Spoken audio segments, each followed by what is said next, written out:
muchas gracias, hermano, por estar esta noche, por aceptar la invitación de este Consejo de Pastores, que es también de ustedes, es de todos nosotros. Somos la Iglesia de Buenos Aires y como tal tenemos una tarea en común por delante. Hay una tierra que es común a todos nosotros.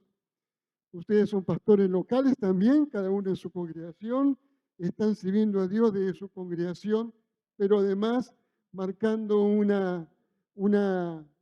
camino que entiendo que todos tenemos que mirarlos a ustedes como ejemplo en este sentido para poder aprender y ver cómo seguir construyendo juntos esta iglesia con una sensibilidad diferente, con una mirada integral de la misión y con una tarea que nos toca como congregaciones, como iglesia, de trabajar en equipo, que es un enorme desafío.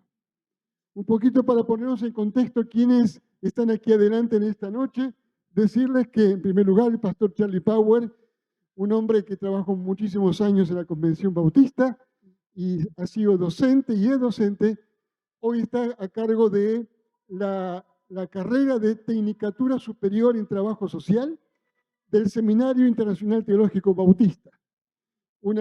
Algo que hoy ya, gracias a Dios, es oficial, es reconocido por el Estado, una gran victoria, ¿sí? Una gran conquista que nos ha llevado mucho y que creo que desde ese lugar también estamos enseñando el trabajo social que la iglesia tiene que tener. Así que gracias, Charlie, por estar.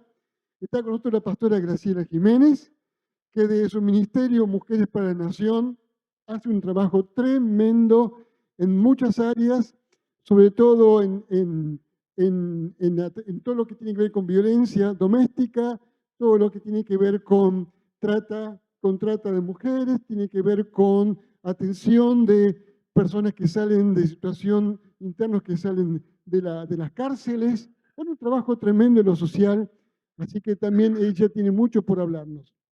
Y el pastor Marco Polo, muy amigo nuestro de muchos años, allí con la iglesia Proyecto de Vida, ¿sí? Enfrente al Parque Iberoamericano, una iglesia que es pionera en todo lo que es talleres, proyectos sociales y que ha hecho tanto bien en esa comunidad en tiempos vulnerables, en tiempos muy difíciles que nos tocó vivir como ciudad, allí por el año 2000, ¿cuánto? La toma, el 2020. En 2010 fue la toma del Parque Iberoamericano, ¿se acuerdan ustedes?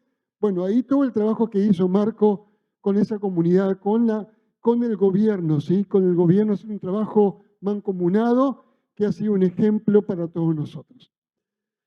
Charlie, te dejo estos primeros 15 minutos, abrís el juego vos. Bueno, muy buenas noches. En primer lugar, un privilegio enorme poder compartir con ustedes y especialmente con Marco y con Graciela. Gracias por honrarme con esto. Voy a tratar de seguir el celular y con la vista que tengo, así que quizás no sea lo mejor. Pero bueno, la idea es que quizás podamos en esta noche pensar o trabajar rápidamente sobre dos cuestiones. La primera, preguntarnos juntos qué significa esto de lo social, porque hay distintas miradas, a veces sesgadas cuando pensamos en esto. ¿Qué pensamos cuando hablamos acerca de lo social? ¿Qué es y qué no es? Y pensar también algunas modalidades o formas de abordaje que nosotros llevamos adelante como iglesia. Digo llevamos porque lo hacemos a veces más conscientes, a veces un poco más inconscientes, pero la idea es que justamente podamos potenciar este conocimiento. Primero quisiera que pensemos rápidamente algunas cosas de lo que no es lo social, ¿no? Lo social no es una radiografía, no es algo que nosotros podamos medir por un cuadro o por datos estadísticos. Lo social siempre tiene que ver con un relato de construcciones, tanto históricas, sociales como relacionales. Es decir, que no podemos mirar la sociedad y decir hoy esto es así, sino que esto es un proceso que hoy es así, pero que tiene que ver con lo que vino, con lo que sucedió y con lo que va a seguir sucediendo. Para poder intervenir correctamente necesitamos entenderlo de esa manera. Por supuesto, no son datos, aunque los datos ayudan a entender o a comprender la realidad, nunca reflejan la realidad. La realidad social son personas, son vidas, son comunidades, son circunstancias que necesitan ser abordadas claramente. No es una lectura ideológica, subrayo esto, ni menos aún una lectura política partidaria. Y vuelvo a subrayar esto, porque no hay ideología construida humanamente que pueda superar o pueda tener una mirada abarcativa de las demandas y las necesidades sociales como la que Dios tiene a través de su palabra. A veces involucrarnos en debates sobre esta cuestión resta esfuerzo y capacidad a la Iglesia cuando justamente el desafío es poder abordar necesidades tan importantes de las cuales Dios nos dio herramientas tremendamente potenciales, ¿no? No todos podemos ni debemos confundir las necesidades con satisfactores. Muchas veces tratamos de resolver temas antes de conocer exactamente cuáles son las necesidades a resolver. Y en eso el ministerio de Jesús es para nosotros el mejor modelo de alguien que supo primero ver, entender, reconocer, caminar, recorrer y ver cuáles eran las necesidades para poder responder concretamente a ellas. Y creo que eso es parte del desafío contextual que como iglesias tenemos.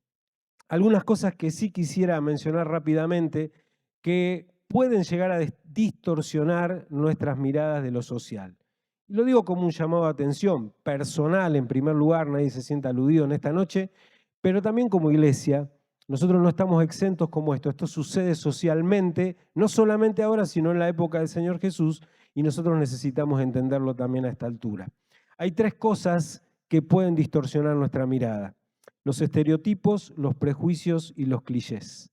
Estereotipos que están establecidos socialmente y que muchas veces, por ejemplo, la mujer samaritana diciéndole a Jesús, ¿cómo tú que eres judío vas a hablar con una mujer samaritana o pedirle agua a una mujer samaritana? Un estereotipo, ¿no? Algo establecido socialmente que se toma o se naturaliza.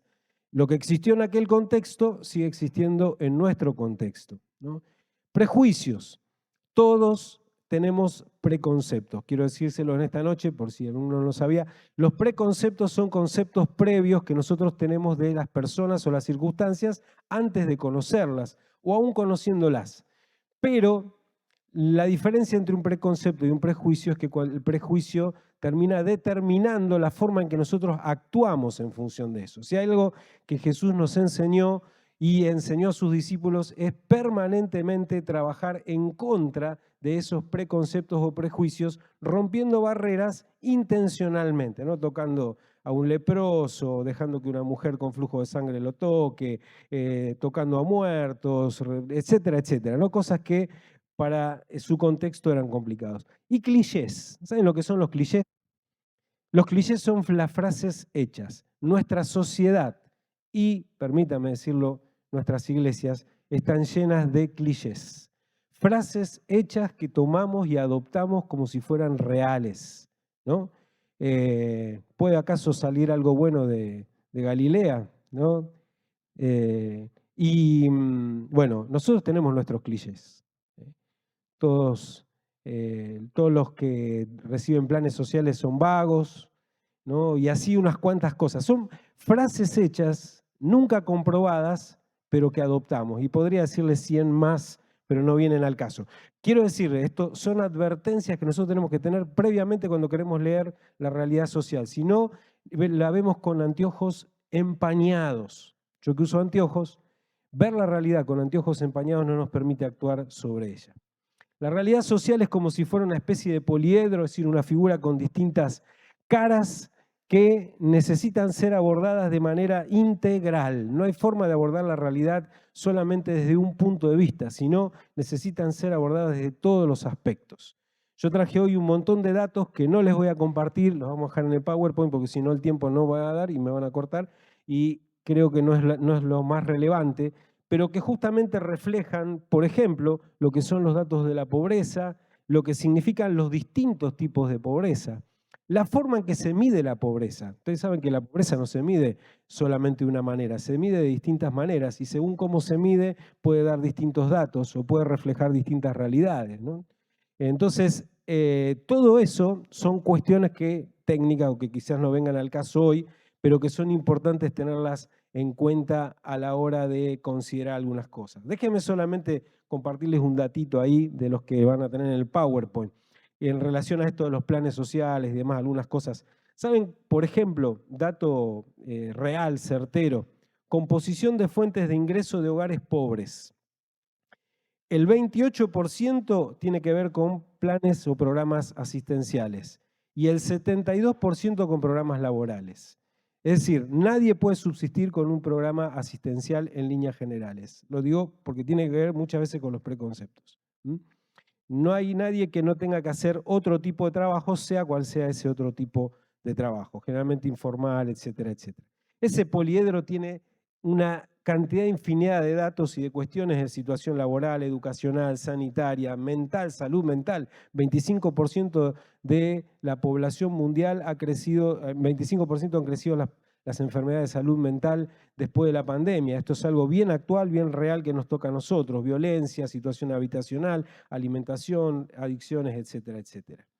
¿Qué puede hacer la Iglesia en este contexto? Concretamente, quiero resumirlo en 4 cuestiones bien concretas.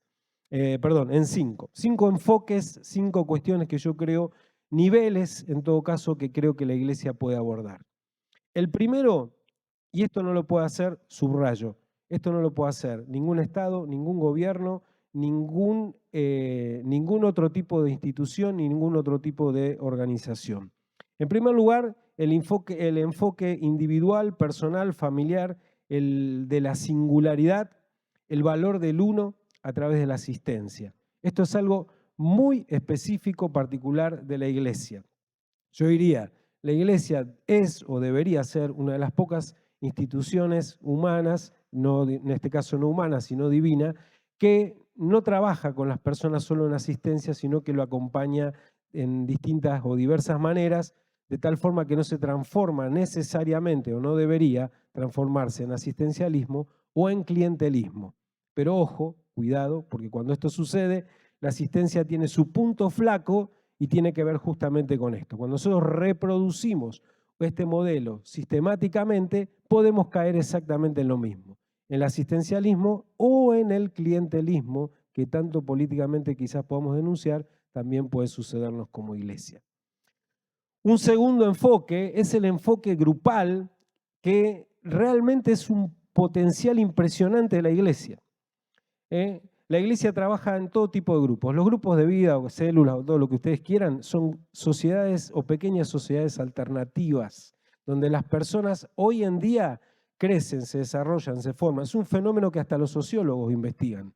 Porque en esos pequeños grupos las personas comparten sus necesidades, las personas al poco tiempo se empoderan, empiezan a descubrir sus potenciales, sus dones, sus habilidades, empiezan a dar estudios, clases cuando quizás nunca en su vida terminaron la escuela primaria, etcétera, etcétera. Los grupos de vida son potenciales en nuestra Iglesia. Hay que utilizarlos como herramientas de empoderamiento y trabajo social. Los grupos terapéuticos o grupos de acompañamiento, o como querramos llamarle, cuánta problemática social haya y cuánta necesidad haya, es una oportunidad para generar un grupo de acompañamiento. Esto no es nuevo, pero las iglesias tienen un potencial extraordinario en esto. Extraordinario. Adicciones, violencia, enfermedades, pánico, nosotros tenemos de pánico. Bueno, cada necesidad que ustedes encuentren dentro de su propia congregación y en la comunidad, preguntémosle a la comunidad cuáles son sus necesidades en este tiempo y ellos van a abrir las puertas para que nosotros podamos comenzar ese tipo de grupos. En tercer lugar, los grupos operativos que nosotros desarrollamos en la iglesia, todos funcionan para que las personas puedan crecer y desarrollarse. El enfoque comunitario. Cuando las iglesias sacan su mirada de sí mismos y empiezan a poner la mirada en la comunidad, logran verdaderas transformaciones. Durante muchos años me tocó ser director del área de acción social o comunitaria de la convención, más de 16 años, y pude acompañar proyectos sociales en todo el país, diversas zonas rurales, en comunidades urbanas, rurales, con población de pueblos originarios, etcétera, etcétera. Cada proyecto bien desarrollado produce transformaciones y nos saca del punto asistencial para llevarnos a un punto de transformación, porque los proyectos trabajan sobre objetivos, no solo sobre actividades. Vos podés tener un comedor, tenerlo 1000 años, darle de comer 1000 veces a las personas, esforzar, gastar recursos, etcétera, etcétera, y no cambiar absolutamente nada. Sin embargo, un proyecto bien planteado, sin lugar a dudas, genera cambios sustanciales en las comunidades donde nosotros estamos involucrados. Hay iglesias que lo han adoptado como una modalidad. Bueno, Marco Polo tiene 80 proyectos, 80, ¿no? 80, no estoy mintiendo, ¿no es cierto? Dale, sí, la verdad, si vas a hablar después. Bueno, ok. Muy bien. Las iglesias tienen capacidad y posibilidad, no seas humilde, capacidad y posibilidad de poder desarrollar proyectos que transformen sus comunidades. El enfoque relacional exponencial. Miren, hermanos, bueno, ahí tengo el libro Dios siempre tendió redes, si a alguno después le interesa esto. Perfecto, ahí está. Bueno, ese es la segunda edición que acaba de salir, así que hoy lo trajimos allí para compartir.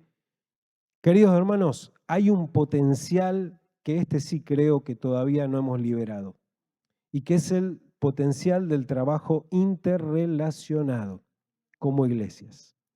Es decir, no hablo de la sumatoria de trabajos, hablo de la interrelación. Podemos hacer un censo y decir, bueno, hacemos tantos programas con la niñez, hacemos tantos programas de comedores. Eso es solamente una acumulación de datos, una acumulación de tareas. La interrelación es un potencial del reino transformador, revelador, que verdaderamente provocaría cosas impresionantes. Provoca. El libro tiene algunos ejemplos de lugares, comunidades y distintos tipos de redes que se han establecido y que han sido verdaderamente transformadoras de países, de realidades, de comunidades. Y yo creo que este es un potencial que todavía tenemos por liberar. Cómo complementarnos en la tarea del reino, cómo vincularnos, cómo potenciar la tarea unos de otros. Así que hay todo un desafío allí por alcanzar. Muchas veces hacemos tareas repetidas, ¿no es cierto? Yo me imagino que los gobiernos pasan y pasan y pasan, pero imagínense cuando nosotros podemos llegar a presentar, nosotros quedamos, nuestros proyectos quedan, seguimos adelante. ¿Cuántas personas especializadas en educación y programas de educación tenemos en nuestras iglesias? Muchos, quizás no todos lo tengan, pero varios lo tienen. En salud, en trabajo, en educación, en cuántas cosas. Nosotros podríamos ser asesores de distintos gobiernos y gabinetes si nos lo propusiéramos, porque tenemos la habilidad, la capacidad y la experiencia de la tarea desarrollada.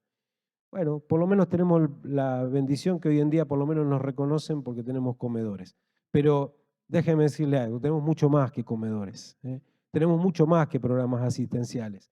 Entonces, ahí hay un potencial que todavía necesitamos fortalecer. Celebro, Amílcar, este tipo de encuentros, porque sé que ustedes están trabajando aquí fuertemente en eso, pero cuanto más nosotros logremos encontrar cómo interactuar en esto, vamos a crecer de una manera extraordinaria.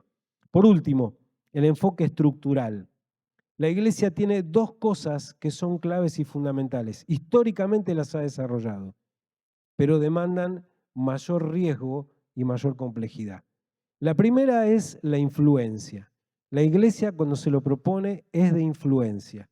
Influye a su entorno, influye en su comunidad, influye en un país, influye positivamente. Eso es espiritual. Se da, viene de parte de Dios y contagia, produce un efecto contagioso. Ustedes saben que la mayor parte de las cuestiones que han derivado, por ejemplo, después en políticas sociales o programas sociales en el mundo entero o en instituciones, han comenzado por influencia del mover de Dios a través de la iglesia o sus movimientos. Así que es interesante, aquí mismo en nuestro país tenemos muchos datos históricos de esto. Influencia. Pero la segunda es un poco más compleja y es la incidencia. La incidencia tiene que ver con aquellas cosas en las cuales necesitamos actuar deliberadamente. Es decir, ir en contra de, trabajar sobre las causas de los problemas sociales y no solamente sobre las consecuencias. Muchas veces nos toca trabajar asistencialmente sobre las consecuencias, pero Dios nos llamó a trabajar también sobre las causas. Para eso es necesario otra logística, otra tarea, otro trabajo. Por ejemplo, formular proyectos de ley. Por ejemplo, participar de audiencias públicas. Por ejemplo, aprovechar todas las herramientas que tenemos, gracias a Dios, en un país democrático, que permiten, por ejemplo, generar distintas cuestiones que trabajen sobre causas de problemas. Salvando vidas. salvando vidas, a veces en cuestiones que ni siquiera imaginamos.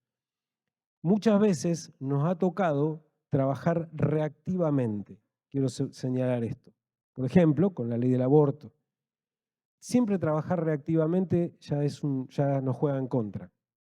Pero cuando nosotros podemos trabajar propositivamente, entonces tenemos la ventaja. Hay cientos, miles de cosas que tienen que ver con la vida, el mejoramiento de la calidad de vida, la transformación de la realidad de las personas que pueden ser hechas a través de causas bien trabajadas, a través de proyectos de ley comunales, en tu vecindario, en tu comunidad, en tu municipio o en donde Dios te envíe a trabajar. Para pensar, ¿no? Ya tomando la base, ¿cuáles son las problemáticas más visibles con las cuales nos encontramos? ¿Por qué empiezo por ahí? Creo que la iglesia es respuesta a las diferentes problemáticas sociales. Mientras escuchaba la exposición y la forma de trabajar, me venía como un pensamiento desde el momento que comencé a pastorear en la primera iglesia en una villa tranquila, donde era una situación de extrema pobreza y todo lo que tuvimos que trabajar en ese lugar. Pero una de las cosas que me gustaría que pensemos juntos es que no podemos abordar ninguna problemática si no tenemos real conciencia en lo que tenemos que trabajar. O sea, hacer un buen mapeo del lugar para tener claro, o sea, hay cosas que son de conocimiento de todos, pero cuando uno empieza a realmente a meterse en el lugar, comienza a surgir las verdaderas necesidades del lugar. Yo creo que la iglesia, si apuntara a poder ganar, lo voy a poner así, su zona, haríamos como un trabajo totalmente efectivo desde cada iglesia, en cada barrio que está. Yo creo que donde Dios nos planta en cada lugar no es casualidad, sino que Dios quiere que ahí hagamos esa incidencia social para que la iglesia se meta totalmente en ese lugar y transforme desde ese lugar. Entonces, la primera cosa que me gustaría que pensemos es si nosotros tenemos la real conciencia de lo que enfrentamos en el lugar donde estamos como iglesia. Y aprovecho, porque trabajamos con la pastora Jane. La pastora Jane hace 8 años que está haciendo un abrazo en Constitución, y lo voy a tomar como ejemplo, porque entendieron como iglesia que la problemática mayor con la cual ellos se enfrentan y a la cual tienen que llegar a esa incidencia del lugar para traer una verdadera transformación es trabajar con todo lo que se mueve en Constitución. Entonces, empezando a identificar temas puntuales, reales, y comenzar a hacer un proyecto, no solamente un asistencialismo, sino un proyecto de trabajo para tratar de cambiar lo que ahí está, creo que hacemos un trabajo más efectivo. La segunda cosa es, ¿la iglesia es consciente de estas problemáticas? Yo me doy cuenta que muchas veces la iglesia vive en una cierta burbuja, ¿no? Todos nos ha pasado, y lo digo en primer lugar, muchos años de pastorado, y cuando nace Mujeres por la Nación, tenía un montón de años ya de pastora y trabajando hacia adentro de la iglesia, cuando viene la crisis del 2001. Y la crisis del 2001 a mí me despertó el deseo, por decirlo así, de decir, ¿qué hacemos como iglesia? Está bárbaro que trabajemos hacia adentro, que ganemos, que hagamos planes para fortalecer, levantar liderazgo, seguir creciendo, porque es el gran equilibrio que tenemos que hacer.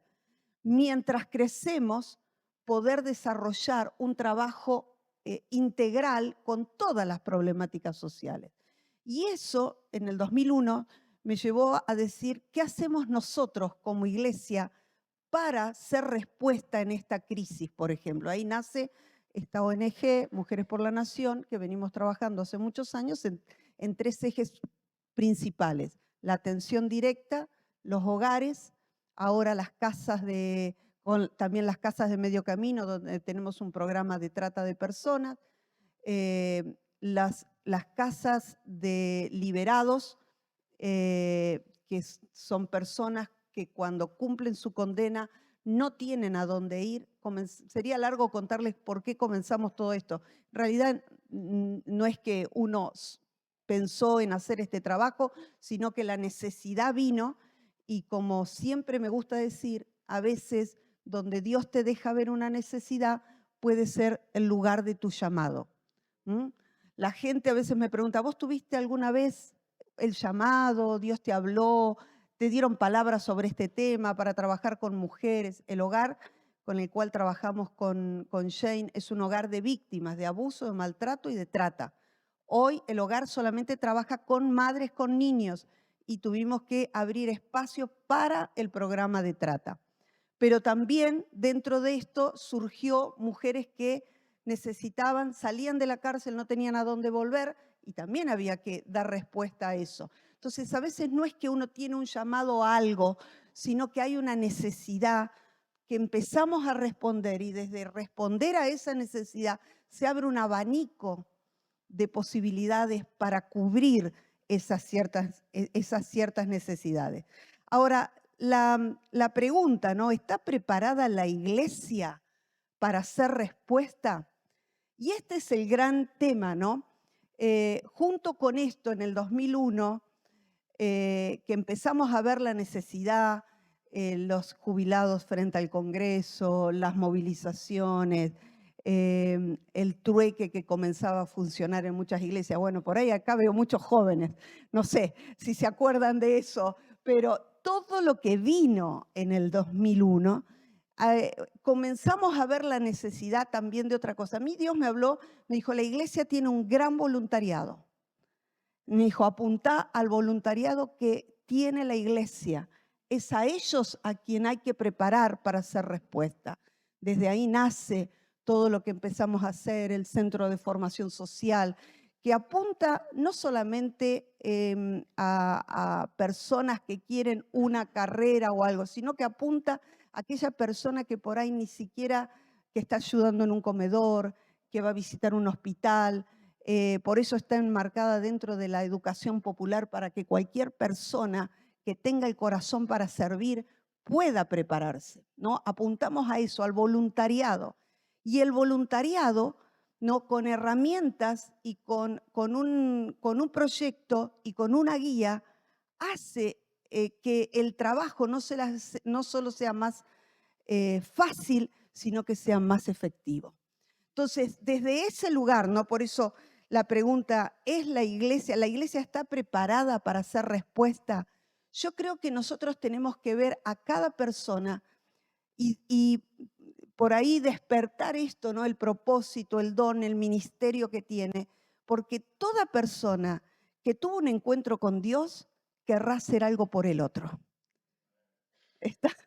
Entonces, no hay persona, es más, hoy, ¿no? Ya con los años que ya pasaron, me doy cuenta de que nosotros ganamos a muchas personas que por ahí las ganamos porque desean ser parte de algún proyecto de la iglesia y todavía no están en la iglesia. Entonces, no solamente se despierta el deseo de servir en personas que están dentro de la iglesia, sino que fuimos viendo cómo profesionales se sumaban, cómo empresarios se sumaban, cómo gente se sumaba, gente que te llama y te dice, mira, a mí me gustaría ayudar con lo que tengo, con esto, con aquello, con lo otro, ¿no? Y empieza a nacer como toda una red de gente que empieza primero a comprometerse con lo que se está haciendo y que luego llegan a la iglesia. Nosotros hoy tuvimos una reunión, estamos trabajando ahora en la reinserción social a nivel nacional, con las cárceles federales, con las cárceles provinciales, y les doy un dato nada más. Cárceles federales, hay 20.000 personas que están y 5.000 que están a punto de salir. ¿Saben lo que nos pide el servicio penitenciario? Iglesias que reciban a las personas que están a punto de salir para hacer una reinserción. Las cárceles de provincia de Buenos Aires, tenemos 56.000 presos, de los cuales 20.000 están en pabellones cristianos, pero que cuando salen se necesita todo un trabajo para que no vuelvan a reincidir y que lo que dejaron atrás vuelva a ellos. Ellos están viendo que en los programas cristianos solamente el 3%, hay una reincidencia solo del 3% en los programas que tienen como eje principal la iglesia. Entonces, yo creo que como iglesia nosotros tenemos que entender que realmente somos respuesta. Y nosotros tenemos gente que con las herramientas necesarias van a estar dispuestos a hacer un trabajo social, cómo tiene que ser, esa reinserción, ese acompañamiento. A veces uno piensa que necesita grandes cosas. Cuando comenzamos a preparar la gente en operador social y comunitario, yo empiezo a preparar la gente porque yo en la iglesia no tenía profesionales. Entonces, ¿vos cómo haces en una iglesia que no tenés profesionales? No tenés forma de hacer un trabajo como te gustaría, pero por ahí tenés un profesional que puede direccionar a 5, a 10, a 20, con las herramientas, con otro entrenamiento.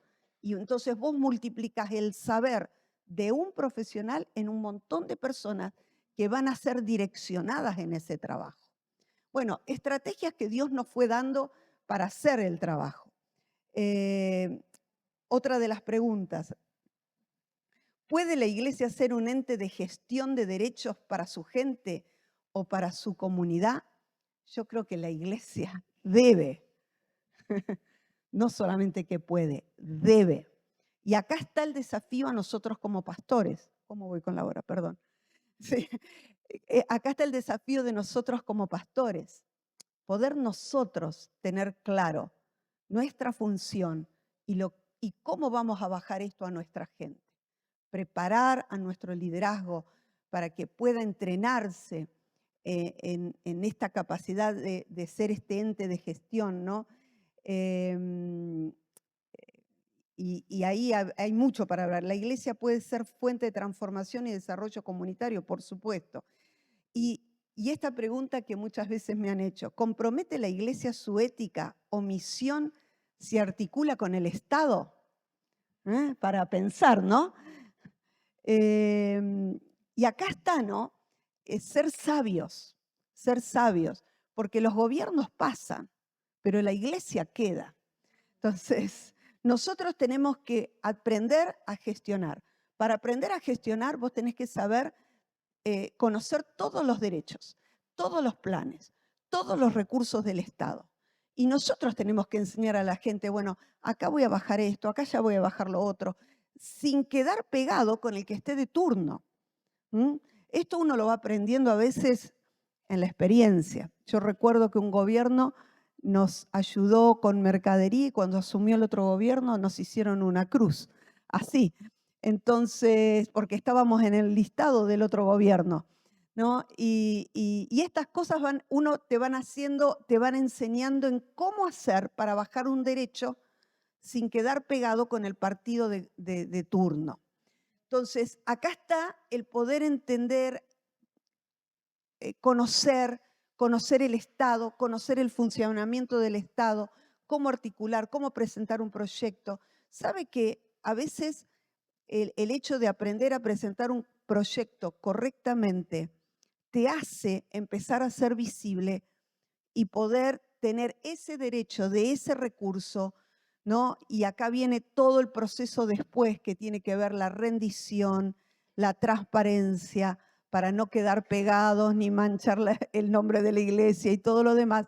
Pero todo eso es parte de nuestra responsabilidad como pastores de aprender, ¿no? De aprender a gestionar para lo que tenemos que hacer y para nuestra gente. Y estoy con lo sobre la hora, ya estoy.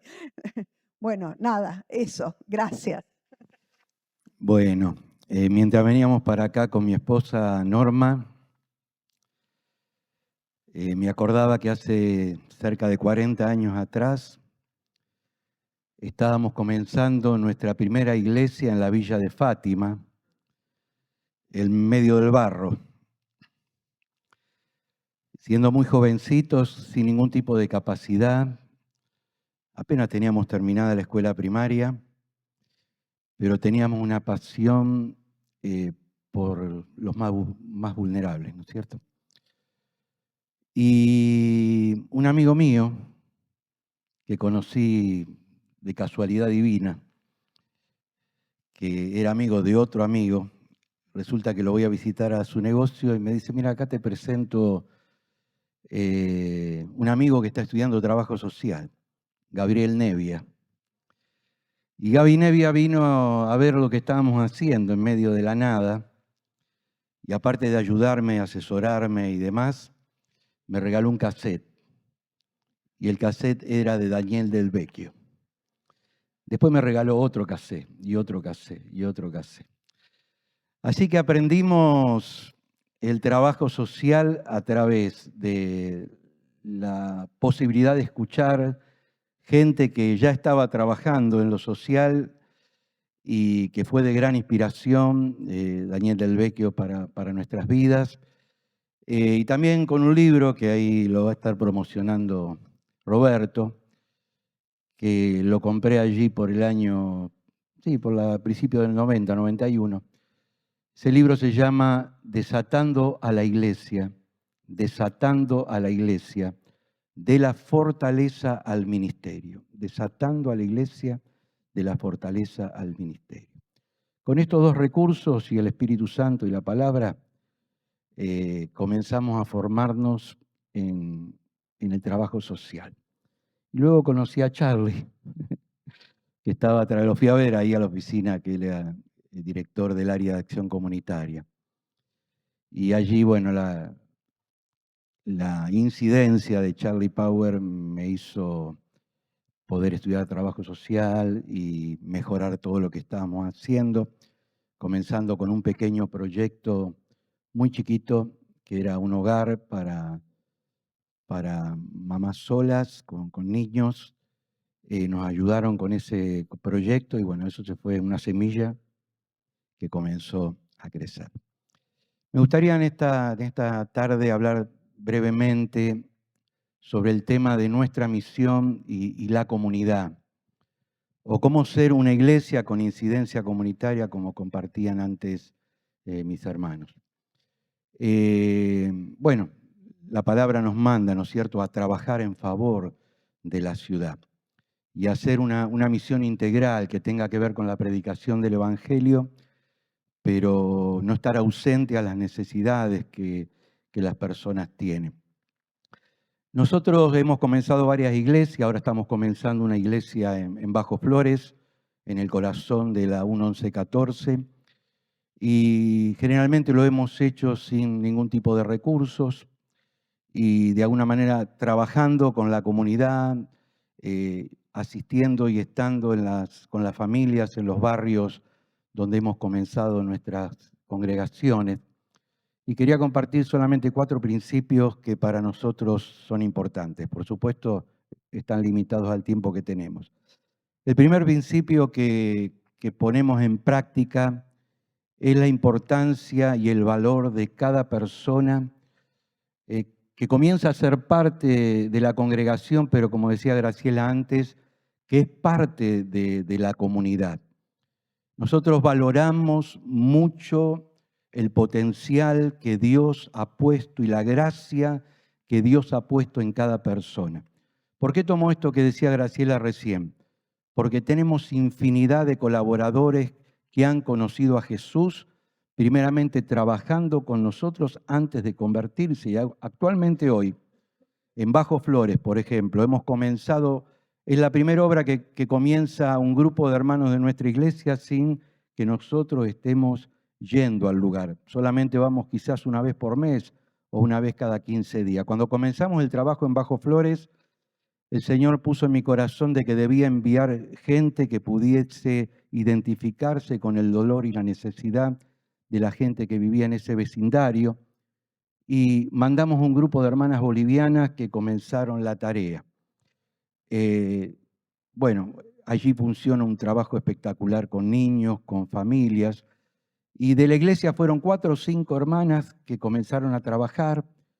Y hoy en día hay un grupo de más de 20 personas que están allí colaborando en trabajo con niñez, en trabajo con familia, en grupos de vida, de estudio bíblico.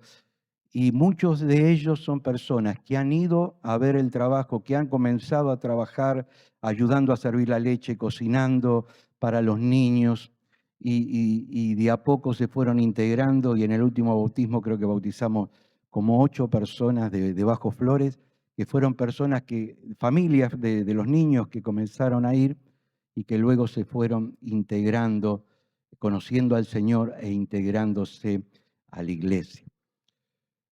Jesús, luego de hablarle del reino de Dios a los discípulos, en Mateo capítulo 13, les hizo una pregunta. Le dijo: muchachos, ¿ustedes entendieron lo que yo estuve enseñando? Y ellos, siempre como que la sabían todas, dijeron: sí, Señor. Y Jesús le dijo: todo docto, todo escriba entendido en el reino de Dios es como un padre de familia que sabe sacar de lo que tiene atesorado tesoros nuevos y tesoros viejos. Este principio que el Señor enseña allí, a mí me abrió la cabeza y me hizo entender luego a lo largo de la Escritura de que la obra de Dios no comienza en cada persona, no comienza en el momento de la conversión, sino que la obra de Dios comienza, podríamos decir, de manera práctica en el vientre de la madre de cada persona. Si uno mira a aquellas personas que Dios fue llamando a lo largo de todo el Antiguo Testamento y también del Nuevo Testamento, vemos que antes que ellos se convirtieran o tuvieran un encuentro con Dios, Dios ya estuvo trabajando con ellos aún en el vientre de la madre, en su infancia, en el contexto social que vivieron, en las experiencias que tuvieron que atravesar, en infinidad de cosas, donde en el momento en que tienen un encuentro con Dios, ellos tuvieron que usar mucho de su experiencia en la vida que tuvieron aún antes de conocer a Jesús. Antes de conocer o tuvieron un encuentro con Dios, ¿no es cierto? Cuando llama a Moisés, Moisés dice: Señor, yo no sé hablar, yo no sé hacer nada, no sé nada acerca de ti. Y el Señor le dice: ¿qué tenés en tus manos? Una vara con la cual había estado pastoreando 40 años las ovejas de su suegro. Y el Señor le dice: toma esa vara, porque a través de esa vara yo voy a hacer milagros. Entonces, lo que les enseñamos a las personas, primeramente lo entendemos nosotros, ¿no es cierto? Y en segundo lugar, les enseñamos a las personas en el discipulado básico, en el ABC, es que Dios tiene propósitos para su vida y que hay un tesoro tremendo y una riqueza y un potencial impresionante en las experiencias de la vida que han tenido antes de conocer a Jesús y que lo deben tomar en perspectiva de lo que Dios quiere hacer hoy y en el futuro con sus vidas. Esto nos ha llevado a desarrollar más de 60 ministerios con incidencia comunitaria que han sido el producto del llamado y de la pasión de los miembros que Dios va trayendo a la iglesia, que dice: pastor, yo quiero comenzar una escuela de fútbol. Pastor, yo quiero comenzar una escuela de enseñanza de folclore latinoamericano. Pastor, yo quiero comenzar, tenemos aquí un amigo, Luis, que nos está acompañando. Pastor, yo quiero comenzar a trabajar con niños y con personas con situación de discapacidad. Aquí mi amigo Luis tiene un ministerio impresionante de atletismo asistido, donde estamos desarrollando un trabajo tremendo con la comunidad en parque, en escuela abierta, ¿no es cierto? Bueno, así infinidad de cosas. Entonces, entender que tenemos tremendo potencial en la comunidad en la cual estamos trabajando y que cada persona es importante para Dios y para el proyecto que como iglesia podemos llevar adelante a través de este reconocimiento, de abrir los ojos, como decía antes Gabriela. En segundo lugar, importante también lo que compartía Charlie y también Graciela, tenemos que tener un espacio muy importante de capacitación para todas las personas que comienzan a estar en nuestras iglesias y en nuestra comunidad. Les decía antes que cuando comenzamos con mi esposa nuestra primera iglesia, apenas teníamos terminada la escuela primaria. Mientras fuimos haciendo misión y comenzando nuestra primera congregación, terminamos la escuela secundaria. Mientras comenzamos la segunda iglesia, me metí en la universidad 8 años para poder estudiar trabajo social. Jamás estudié en un seminario, todo lo que aprendí de Dios, del Evangelio, de teología, lo aprendí en la escuela dominical. Pero lo primero que hice cuando comenzamos nuestra primera iglesia con gente que apenas sabía leer y escribir, fue comenzar primeramente los primeros pasos para los nuevos creyentes y después tener un seminario propio en nuestra propia iglesia. Y hoy tenemos un bachillerato en teología práctica que articulamos con el Seminario Bautista y con otros seminarios, donde los que estudian en nuestra iglesia siguen estudiando después en institutos superiores, y tenemos ya máster, creo que van a llegar a doctores en teología, que han estudiado con nosotros el bachillerato popular en teología práctica y hoy están siguiendo estudiando con otras también vocaciones. ¿Qué quiero? Tenemos una escuela de psicología social y bueno, tenemos infinidad de cursos. Pero ¿qué quiero decir, hermanos? Como decía antes Graciela, si no tenemos muchas capacidades y profesionales dentro de nuestra iglesia o nuestra congregación, como nos pasa a nosotros, mucha gente no terminó la escuela primaria y tenemos que animarles a que estudie y termine la primaria o la secundaria y demás. Con ese grupo y con esas personas que Dios pone en nuestra comunidad y aquellos que son parte de nuestra comunidad, la iglesia tiene que proveerles la posibilidad de que puedan comenzar a capacitarse. Muchísimos de los programas que tenemos están siendo gestionados por hermanos y hermanas que han comenzado a capacitarse con nosotros y hoy están al frente.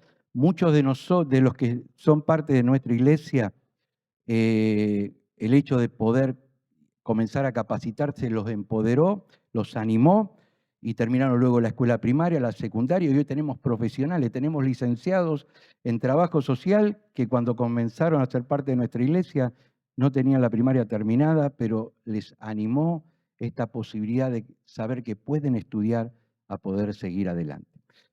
Segundo punto. Tercer punto. Tercer punto importante, lo que decía antes Charlie y lo que decía Graciela, no nos pusimos de acuerdo, ni hablamos antes.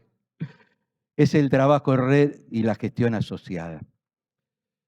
Esto no me lo enseñó ningún pastor, aunque nací en una iglesia bautista.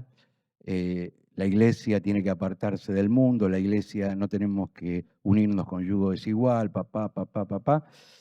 Pero en el 2010 tuvimos la toma del parque indoamericano, no sabíamos qué hacer, Dios nos dio una palabra que ahí la vamos a compartir después. Fuimos a orar, ¿qué hacemos? No sabemos qué hacemos, vamos a orar. Hicimos reunión de pastores, fuimos a orar ahí al parque, bueno, y demás. Y Dios nos dio una palabra en Isaías 58. Si te das a ti mismo en servicio del hambriento y si ayudas al afligido en su necesidad, tu luz brillará en la oscuridad, tus sombras se convertirán en luz del mediodía. Yo te daré comida abundante en el desierto, serás como serás como un jardín bien regado, como un manantial al que no le falta el agua. Y Dios nos dio esa palabra y dijimos, bueno, vamos a abrir el lugar las 24 horas. Y allí en nuestro pequeño lugar venían los gendarmes a calentar el termo, a usar los sanitarios. Venían las familias que estaban en el parque a dormir a la noche. Tuvimos heridos casi de muerte, que nuestra pequeña congregación o pequeño lugar funcionó como una especie de carpa de campaña. Y bueno, ahí estuvimos trabajando durante 10 días. En esos 10 días vino la ministra de Desarrollo Social, María Eugenia Vidal, vino el ministro de Seguridad, Montenegro, bueno, pasaron todo, el jefe de Gendarmería, vinieron unas monjitas que venían de retiro, también participaron con nosotros. Bueno, fue una especie de lugar de encuentro y a partir de allí nos comenzaron a llover las posibilidades de poder. Y si ustedes tienen este lugar y lo usan una vez por semana, me acordaba de Del Vecchio, una vez por semana para decir gloria a Dios, aleluya. Dice, acá podemos poner un centro de primera infancia, acá puede funcionar el programa adolescente, y ahí comenzaron a abrirse las puertas. Bueno, a partir de allí Dios nos comenzó a ayudar para que podamos gestionar diferentes proyectos. ¿Saben una cosa, hermanos? cuando a Jesús le preguntaban acerca de su ministerio y ese conflicto que había permanentemente con los fariseos y con los religiosos, Jesús dijo, había muchas viudas en el tiempo de Elías, pero el Señor no puso su mirada en ninguna de ellas, sino en una viuda de Sarepta en Sidón. Y cuando Jesús contó la parábola del buen samaritano, no puso como ejemplo ni al levita, ni puso como ejemplo al sacerdote, sino un samaritano que estaba allí al costado del camino, fue aquel que tuvo misericordia del que cayó en manos de los bandidos. Y Dios nos mostró de que hay mucha gente de buena voluntad y hay muchos buenos samaritanos en el mundo que está haciendo lo que la iglesia no hace. Entonces tratamos de valorar el trabajo de los buenos samaritanos que están haciendo y trabajan por el bien común. Y nos asociamos a ellos y trabajamos, y no puedo hoy contarles la cantidad de experiencia que hemos tenido en donde nos han suplicado que pudiésemos ayudar en determinadas circunstancias. Y por último, cuarto, y termino, vayamos aprendiendo, aprendamos mientras vamos haciendo el trabajo. Como le decíamos antes, nosotros éramos y somos completamente neófitos en muchas cosas y hemos encarado infinidad de proyectos con muy pocos recursos, tanto económicos, humanos como técnicos. Pero nos hemos animado a hacer lo que podíamos, usando los panes y los peces, y el Señor los fue multiplicando y nos fue abriendo puertas y nos fue dando profesionales. Y hoy en día de los niños que venían con sus madres en situación prácticamente de calle y migrantes que venían con niños que tenían que atar a una máquina de costura. Hoy muchos de esos niños son profesionales, son abogados, son ingenieros, son médicos, son odontólogos, y la iglesia está llena de profesionales que han salido de esas familias en situaciones de vulnerabilidad, porque la iglesia ha marcado, y el Señor, por supuesto, ha marcado una diferencia. Termino con una frase de Enrique Blackaby en su clásico libro, Mi experiencia con Dios. Blackaby dice, Dios habla por medio de su Espíritu Santo. Dios habla por medio de su Espíritu Santo, a través de la Biblia, la oración, las circunstancias y la iglesia, para revelarse a sí mismo sus propósitos y sus caminos. Y las circunstancias, hermanos, que nos tocan vivir son parte también de esa manera en que Dios nos habla para unirnos, para sensibilizar nuestro corazón y para que nos unamos a lo que Él ya está haciendo. Gracias. Un aplauso, gracias Marco.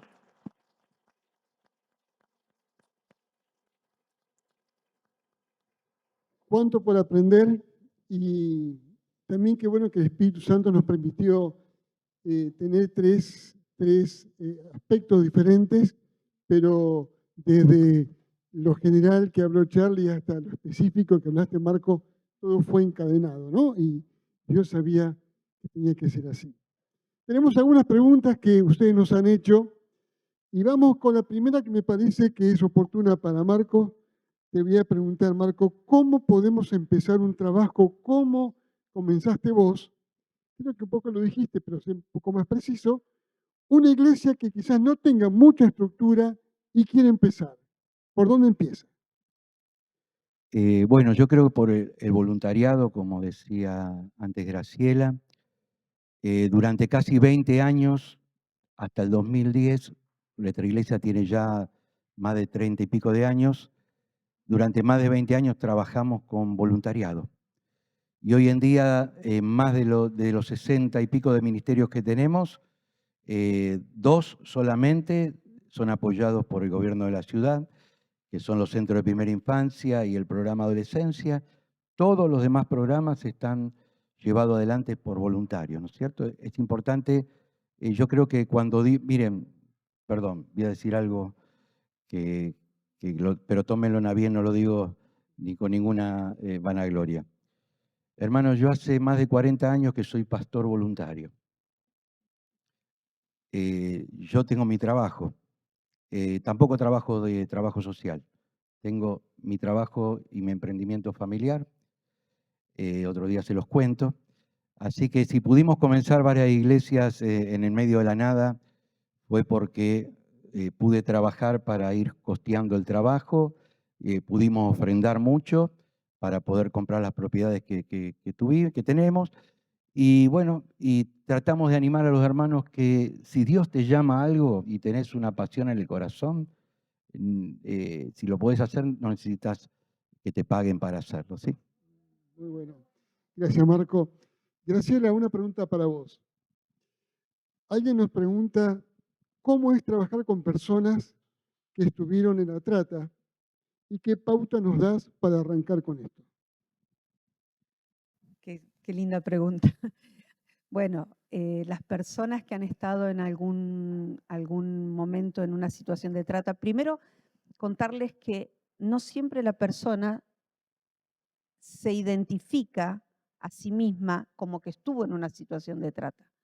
Muchas personas, por ejemplo, que han ingresado en el hogar, bueno, Ale es la directora del hogar, está acá, ella es la que hace la entrevista de admisión, y claro, a veces no entran por una cuestión de trata, porque la persona no se reconoce en esa situación, sino que una vez que empieza a hablar de su situación y empieza a darse cuenta, se da cuenta de su propia vulnerabilidad y cómo esa vulnerabilidad la llevó a una situación de desventaja. Por supuesto que hay víctimas de trata que son rescatadas directamente de un prostíbulo, pero hay otras que son de trabajo, hay otras que fueron prostituidas por sus parejas, hay otras que se prostituyeron por hambre, hay otros que aprovecharon esa vulnerabilidad y las usaron.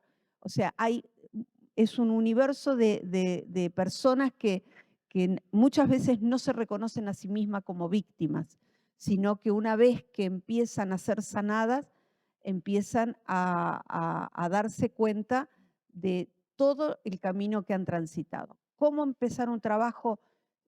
Me gusta decir primero identificando lo que es la trata.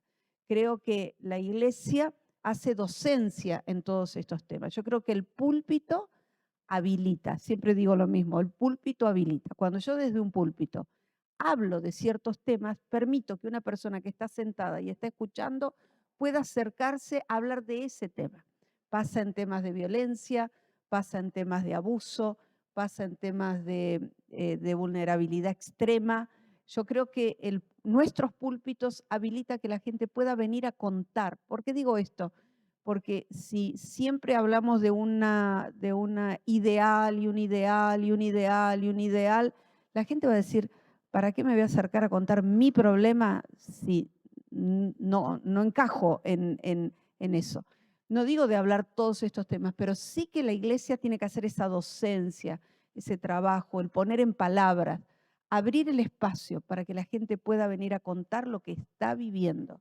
Y es impresionante cuando uno empieza a trabajar así, la cantidad de gente que te viene a decir, bueno, pastora, nosotros tenemos gente en la congregación, y lo voy a poner así, que todavía se prostituye, que todavía es alcohólica, que todavía está ahí, ¿no? Y uno sabe que está luchando para salir de un montón de cosas.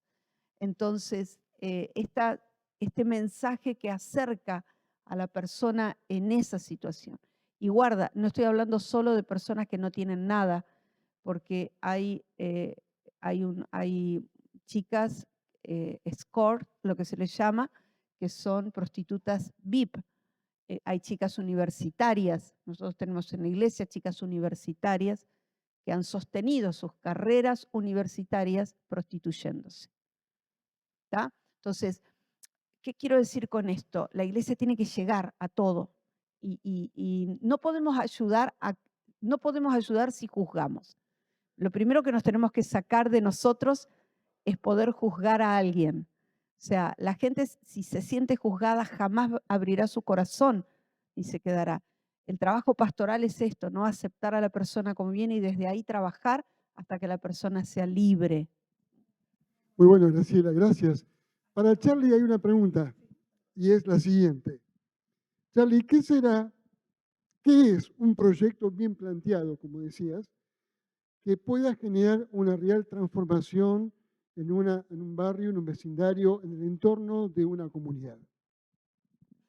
Bien, bueno, espectacular la pregunta. Creo que un proyecto bien planteado comienza por una necesidad bien reconocida. Es decir, conocer realmente cuál es la necesidad.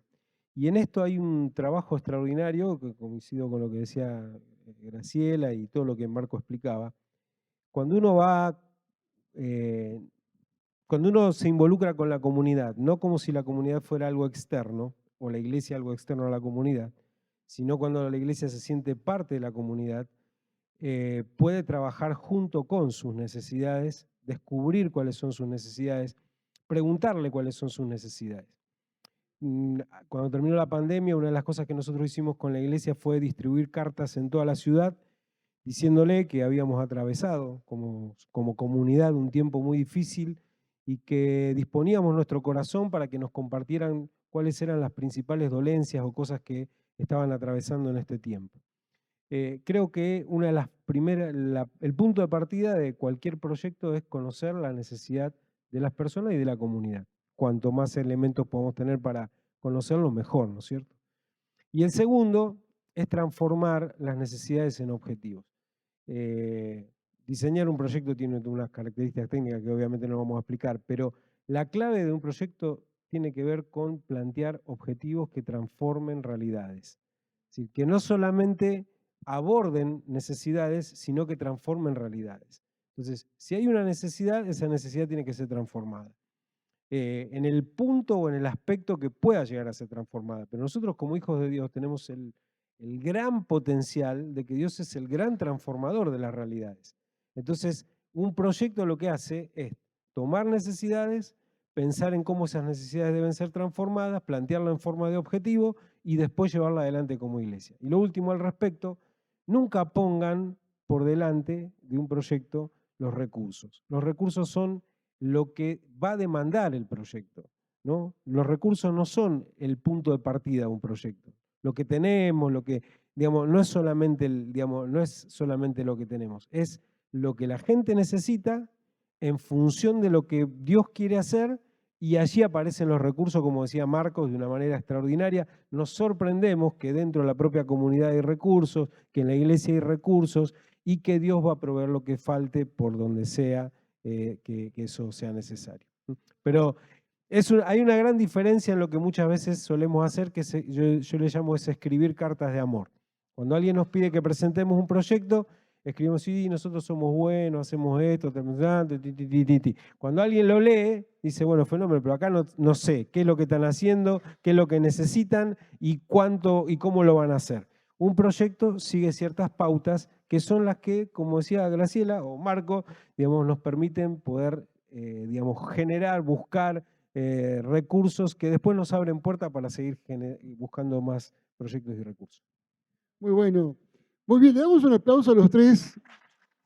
Muchas gracias, hermanos. Muy amables, gracias.